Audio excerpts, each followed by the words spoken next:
अपने अपने इष्ट अलग होते।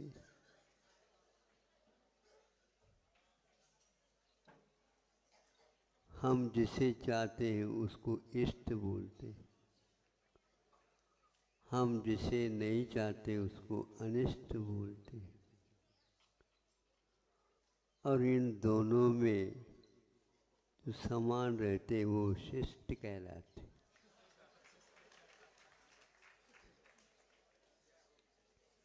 अपनों को क्या बनना है? विशिष्ट शिष्ट बनना है। बहुत अच्छी बात है, मांग तो आप लोगों की बहुत अच्छी है, किंतु इष्ट का लाभ, परम इष्ट का लाभ उन शिष्टों को ही प्राप्त होता है। ग्रंथ के अंत में परिशिष्ट लिखा जाता है।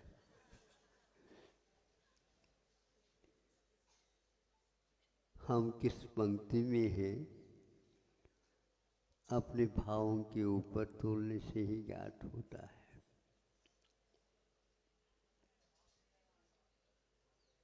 पिताजी हैं, उनके दो संतान हैं, एक लड़का है एक लड़की है। दोनों को वो लाड़ प्यार से पाल रहे हैं।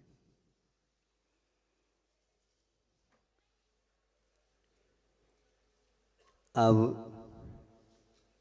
लड़का कहता है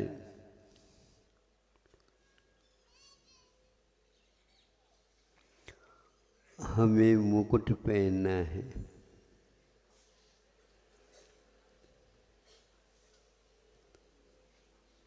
और वो भी सोने का पहनना है। हाँ बेटा, तुमको सोने का मुकुट हम बनाएंगे और ले आएंगे। और सोने का मुकुट बनाया और उसको पहनाए। लड़की रोने लग जाती है और बालक कूद रहा, उछल रहा है, क्योंकि लड़की इसलिए, छोटी बहन या बड़ी बहन रो रही थी, हमारा कलशा जो सोने का था, मांगलिक था, वो तो चला गया। बेटा कहीं नहीं चला गया, तुम तो बड़ी हो। वह उसके लिए भी कुछ समय के लिए उसका मन लग जाए खेल में। तुम दोनों हैं, तुम आज तक तो कलशा का तो उपयोग किया ही था, थोड़ा उसके लिए भी तो दूसरा और बना करके आप दे देते। नहीं, ये तो अपने को समझना है, दूसरा कोई होता नहीं, तीन ही होते, तीन ही होते। तो तीन के माध्यम से ही हम तीनों का अच्छा हो। यदि उनका अलग जो है मुकुट बना दे तो उसी में रह जाएगा, तुम्हारी ओर नहीं देख पाएगा और तुम भी उसकी ओर नहीं देख पाओगे। तुम दोनों यदि अपने आपस में नहीं देखोगे तो मैं तुमको देख कैसे सकता हूँ, क्योंकि तुम तो इधर हमारी ओर देख ही नहीं रही। तो पिताजी तो पिताजी होते, फिर भी संभालने के उपरांत भी नहीं। वो लड़का तो आमोद प्रमोद में भरा हुआ ला करके मुकुट को दिखा रहा है। देखो, उसके मन में, बहन के मन में कुछ भी नहीं। ये तो आखिर हमारा हमारा छोटा भाई तो है, इसके आमोद प्रमोद में अपने को भी आमोद प्रमोद होना चाहिए। वो धीरे समझदार तो थी, वो बड़ी थी, और पिताजी ने संबोधित किया, हमें तीनों मिलकर के रहना है तो इस ढंग से रहना है। वो बहन सोचती है मैं रो रही हूँ और ये आमोद प्रमोद करना है, लेकिन पिताजी न मुस्कान ले रहे हैं और न ही रो रहे हैं, और कुछ नहीं, अलग ही प्रकार का है। उसका रहस्य पूछा उसने, पिताजी आप हम दोनों के इस प्रकार इष्टानिष्ट कल्पनाओं के साथ आप कैसे रहते हैं, कैसे होता है? होता है बेटा, होता है। तुम लोग थोड़े से स्वभाव के बारे में सोचो, जिंदगी के बारे में सोचो, तो ये आप ठीक ठाक हो जाता। आप सुन रहे हैं? अच्छा, शिष्टता के साथ सुनो, समझो, ताकि सब कुछ विषय समझ में आ जाए। स्वामी समंतभद्र महाराज कहाँ न्याय के प्रौढ़ हस्ती है। अच्छे अच्छे धुरंधर न्याय के ज्ञानी पंडितों को भी चुटकी बजाते बजाते समझाने की क्षमता रखते हैं। तो समझदार होता है ये, न कलश से वो प्रभावित होता है और न ही मुकुट से, किंतु मुकुट भी सोने का है और कलश भी सोने का है। कलश को मिटा दिया, मुकुट बना दिया, मुकुट को बना दिया तो हार बन गया। इस प्रकार स्वर्ण का अस्तित्व तो ज्यों का त्यों बना रहता है। इतने आप लोग पढ़ते पढ़ते, स्वाध्याय करते करते न्याय के ग्रंथों को भी पढ़ डाला। आत्ममीमांसा की यह अंतिम चरणों में कारिका लिखी गई। हाँ, घट मौली सुवर्णाथ, घट से मौली मतलब किरीट बना, स्वर्णत्व गायब नहीं हुआ। एक रोती और एक हसती वा, तुष्ट भवती वा, और एक स्वस्थ है, एक स्वस्थ रहता है। पिताजी आपे में ही शांत है, मेरा धन तो ज्यों का त्यों बना रहा है। उतने ही तोले का हुआ कलश है, उसको मोड़ करके मुकुट बनाया, और कोई बनाना तो बना देंगे। इस प्रकार हमारा अस्तित्व ध्रुव सत्य है। उत्पाद वे द्रव्य युक्तम सत्य, इन तीनों पहलुओं को, तो द्रव्य के साथ रहने वाले, इनमें से एक को भी अलग कर दो, दूसरा रह नहीं सकता और अलग हुआ हो भी नहीं सकता। हाँ, पर्याय कथनचित व्यतिरेकी है, किंतु गुणास्तु सह भुवाः, गुण हमेशा हमेशा केन सह द्रव्येन साकम, द्रव्य के साथ हमेशा हमेशा गुण बने रहते हैं। इसलिए पर्याय का निकल जाना भी गुणों के अस्तित्व को ज्यों का त्यों बनाए रखना। परिणमन किसका हो रहा है?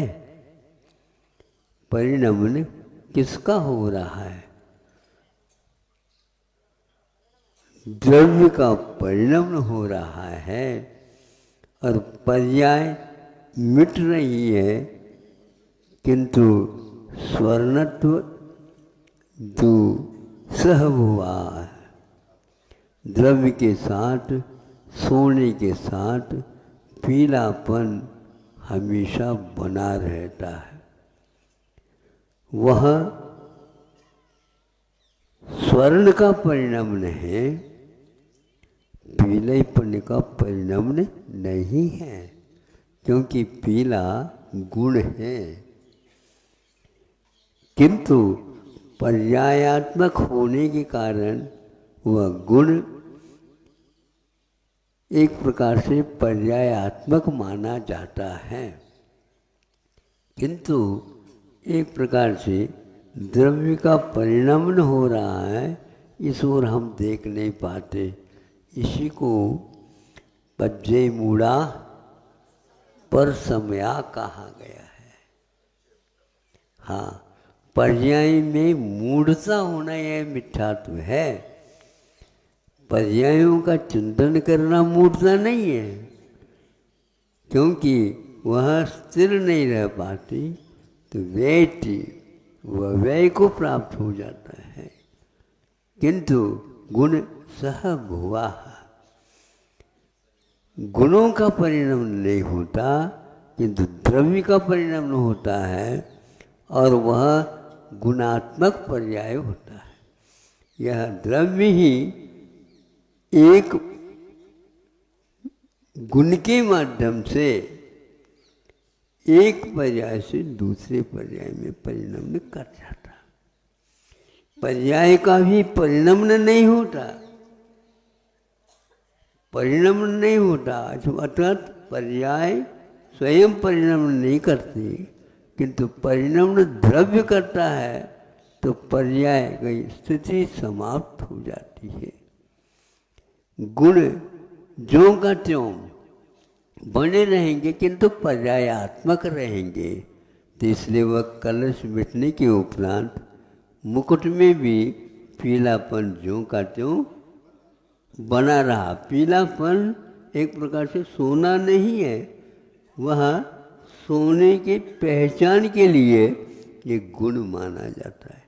कितना सूक्ष्म विवेचन इस छोटी सी कारिका में चोटी के विद्वान भी हिल जाए। उत्पाद वे द्रव्य एकदम हंसना, खेलना और स्थिर रहना, स्वस्थ रहना। इसलिए स्वास्थ्य ठीक है आप लोगों के ना, आप लोगों को पूछ नहीं रहे हैं, आप सारे सारे अस्वस्थ हैं।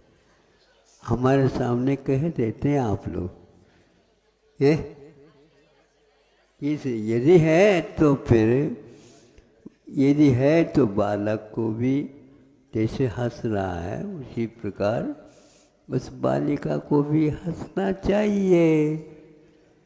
और दोनों जो है पिताजी की ओर देख लेना चाहिए कि हमारा अस्तित्व ज्यों का त्यों कायम रहता है, इसी में खुशी है।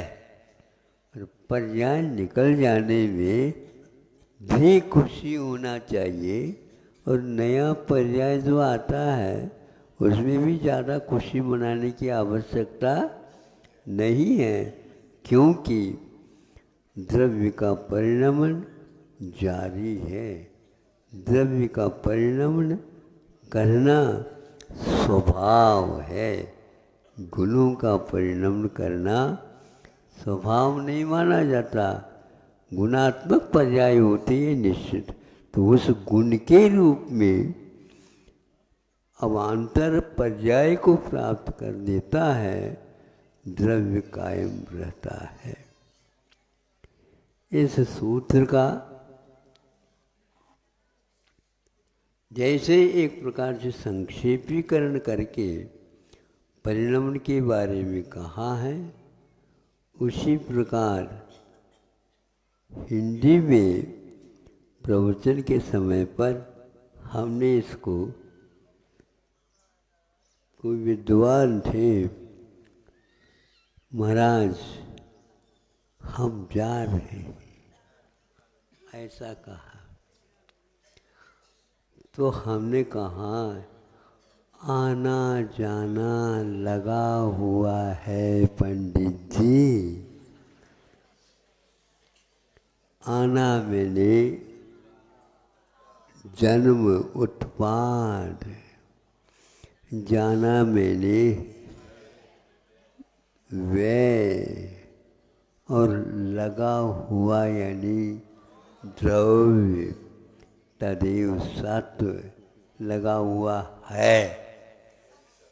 यह सूत्र का हिंदीकरण करके जब विश्लेषण किया तो वो कहने लगे महाराज ये तो तत्वार सूत्र का अनुवाद ही हो गया, इसमें क्या माना है? आना जाना लगा हुआ है, एक कविता नहीं है क्या है? मूक माटी में इसको दिया गया छाया के रूप में, आना जाना लगा हुआ है। इसलिए संयोग वियोग कितने भी होते रहते हैं। बोले इष्ट का संयोग, इष्ट का वियोग, इस संग से हम मान लेते हैं, किसी के करने से नहीं होते। वहाँ बादल के भांति आकाश नगर सम कहा है, विद्वानों ने उसको आकाश नगर की उपमा दी है। आकाश नगर मतलब आकाश तो आकाश है, उसमें नगर क्या है? बादलों की भिन्न भिन्न छवियाँ, भिन्न भिन्न आकृतियाँ उसमें होती रहती है, किंतु बादल या तो काला है या तो धोला, शरद ऋतु संबंधी। तो बादल तो आकार मिटती चली जाती है हवा के झोंके के कारण, किंतु श्वेत रंग का वह ज्यों का त्यों बना रहता है। इस रहस्य को नहीं समझ पाए और धर्मनाथ को वैराग्य हुआ। हाँ, बहुत दिन के बाद कह रहा हूँ, वो धर्मनाथ भगवान को वैराग्य हुआ और आप तो आकाश नगर को देखते देखते सो गए,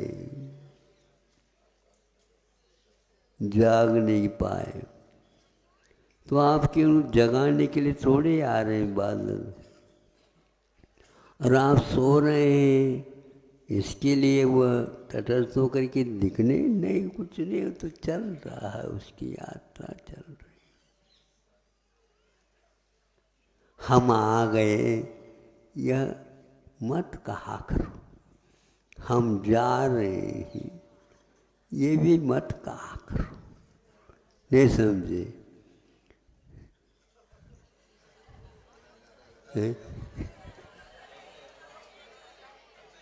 प्रवचन का सार समझ में आ रहा है? बहुत बारीक है।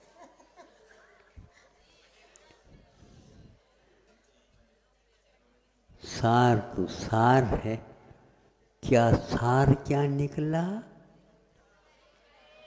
सार की ओर देखोगे तो सार समझ में आएगा। नीर का मंथन करने से सार नहीं निकलता, हाथ ही भर जाते हैं। नवनीत तो आता है तो मानो जितना समय लगा उसको नहीं देखने में आ गया, कणदार आ गए, तो इसके उपरांत क्या करता है वो? एकदम जल्दी न करियो, रहस्य तो देखना है। वो कण, जितने बड़े बड़े कण आएंगे उतने ही वह मलाई का और दूध का महत्व ज़्यादा माना जाता। फिर वह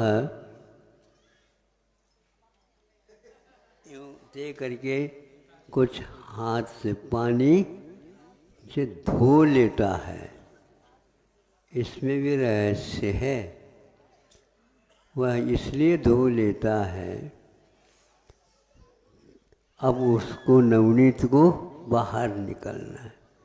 लेकिन ये ध्यान रखना, नवनीत निकालता है और यूं यूं करता है। यूं यूं करता है तो नवनीत गोल रूप धारण कर लेता है ना। ये सार है। उसके साथ जो कोई भी मट्ठा आया था वो सब निकल गया। अब इसको उन्होंने पानी से धोने की क्या आवश्यकता है, ये तो समझना है। वह हाथ में चिपक न जाए, नहीं समझे? हाथ में चिपक न जाए इसलिए गर्म पानी से हाथ धोया है। हाँ, ताकि वह पुनः उसी गोले को उसी मटकी में वह छोड़ देता है। तो ये सार हमेशा हमेशा तैरता है, डूबता नहीं है। किंतु अभी वह सार तैर नहीं रहा, डुबकी लगा रहा है कि दूध के चंद्रमा की भांति थोड़ा सा बाहर उसका मुख निकला, बाकी सब मट्ठे में ही डूबा हुआ है। इसलिए मट्ठे से अलग भले ही हो गया, किंतु अभी नवनीत सार के रूप में नहीं माना जाता। फिर आगे का तो ज़्यादा बताने की कोई आवश्यकता नहीं है। जब वह पाक शास्त्री उसको अच्छे ढंग से तपाता है, तब वह घी के रूप में आ जाता है। तो वह डूबता नहीं। दूध में भी डालो डूबेगा नहीं, और ये मट्ठे में डालो कहीं भी डालो, किंतु तुम बरु तृणक्राष्टम च तैलम जलमुपागतम रेफस्या एतादृशी गति समावात ऊर्ध्वम आयाति। ऊर्ध्वम गच्छति नहीं कहा है, स्वर्गम आयाति यानी आ जाता, ऊपर आ जाता, यानी हम ऊपर है ये सिद्ध होता है। हाँ, स्वभावात ऊर्ध्वम आयाति रेपश्च एतादृशी गति। रेप की व्याकरण में इसी प्रकार की गति होती है। हलंत रेप होता है, ध्यान रखना। उसमें स्वर रहेगा तो ऊपर नहीं जाएगा, इसलिए उस स्वर को बाहर निकाल दो। व्यंजन हमेशा हमेशा दो अक्षरात्मक रहता है, स्वर स्वरात्मक रहता है। हाँ, संधि होने के उपरांत दीर्घ प्लुतात्मक होता है। व्यंजन कभी भी दीर्घ नहीं होता और न ही और कुछ होता। वह तो स्वर के ऊपर आधारित है। तो सारभूत जो घी है, घृत है, वह तैरने लग जाता है, डूबता नहीं। डुबोने से भी नीचे आधा किलो घी डाल दिया, ऊपर से 10 मन भी यदि दूध डालोगे तो भी वह दूध से भुआनी भर गया, लेकिन वह उसी समय घी ऊपर आ गया।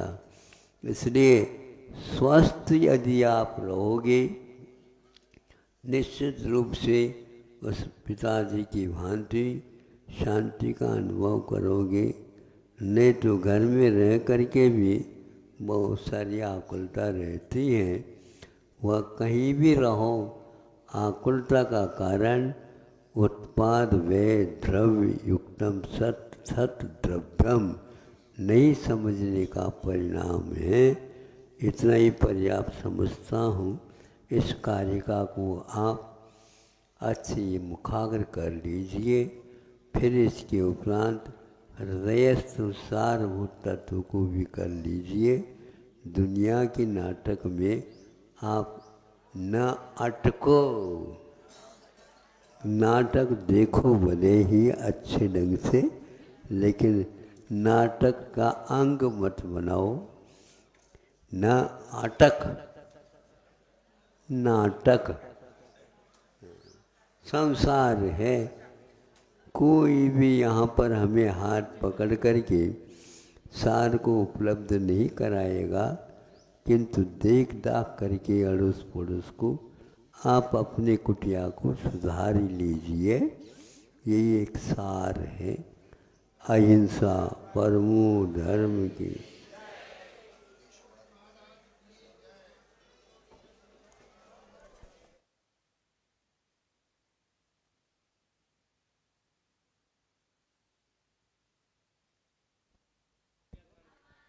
आप सभी से निवेदन है, पड़गांड वाले मास्क लगा के पड़गांड करें। आहार देते समय मास्क का उपयोग करें और अंतर बना के सोशल डिस्टेंसिंग का ध्यान रखते हुए पड़गान के समय खड़े हों